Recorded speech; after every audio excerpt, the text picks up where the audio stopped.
ادب کا میں اجر بتا رہا تھا۔ موسیٰ علیہ السلام کو چیلنج ہو گیا فرعون کی طرف سے، فرعون نے پورے مصر کے بڑے بڑے جادوگر بلا لیے، میدان سج گیا مقابلے کا، جادوگر رسیاں لے کے آ گئے تاکہ سانپ بنا کر پھینک دیں گے اور موسیٰ علیہ السلام کو ہرا دیں گے، یہ پلان بن گیا۔ فرعون نے کھڑے کر دیے سارے جادوگر، موسیٰ علیہ السلام سامنے ہیں، ہارون علیہ السلام ہیں، مومن مسلمان پیچھے دیکھ رہے ہیں، ادھر کل کافروں کا اکٹھ ہے، جم گٹا ہے، جادوگر قطار میں کھڑے ہو گئے، اب مقابلہ شروع ہونے لگا۔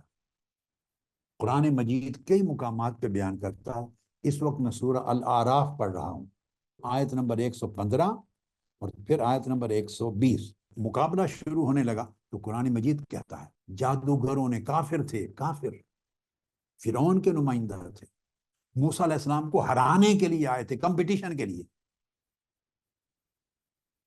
وہ کافر جو موسیٰ علیہ السلام سے مقابلہ کر کے ہرانے کے لیے آئے، وہ کہتے ہیں بگننگ میں قالوا یا موسیٰ اما ان تلقی و اما ان نکون نحن الملقین، انہوں نے موسیٰ علیہ السلام سے اجازت مانگی۔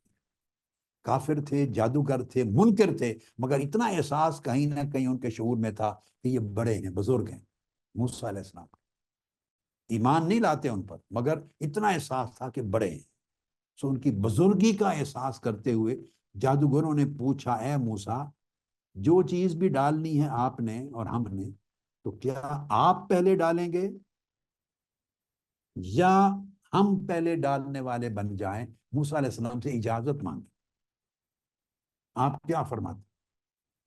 موسیٰ علیہ السلام نے جواب میں کہا قال القو، تم اپنی چیزیں پہلے ڈالو، یعنی اپنی رسیاں روپس وغیرہ ڈالو، جو سانپ بنانے ہیں بنا لو۔ تو موسیٰ علیہ السلام سے اجازت لے کر جادوگروں نے اپنی رسیاں پھینکی میدان میں، وہ سانپ بن گئی۔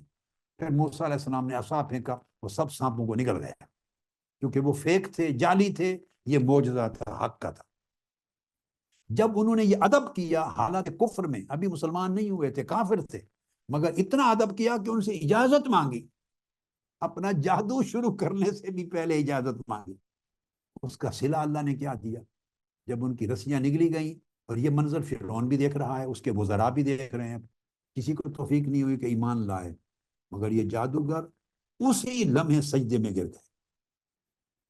اور قرآن کہتا ہے فَأُلْقِيَ السَّحَرَةُ سَاجِدِينَ، اللہ نے ان تمام جادوگروں کو سجدے میں ڈال دیا، ان کو سجدہ ریز کر دیا گیا۔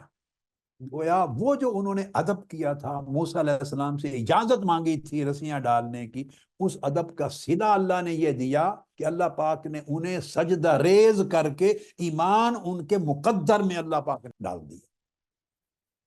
قالوا آمنا برب العالمین، وہ بول اٹھے ہم رب العالمین پر ایمان لاتے ہیں۔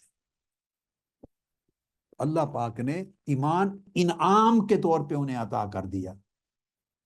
سارے ہی کافر تھے، یہ بھی اور پیچھے بیٹھے ہوئے بھی کافر تھے، مگر چونکہ ادب کا فعل کیا تھا، میرا دل کہتا ہے اس ادب کا صلہ ملا ان کافروں کو کہ سب سے پہلے ایمان لے آئے۔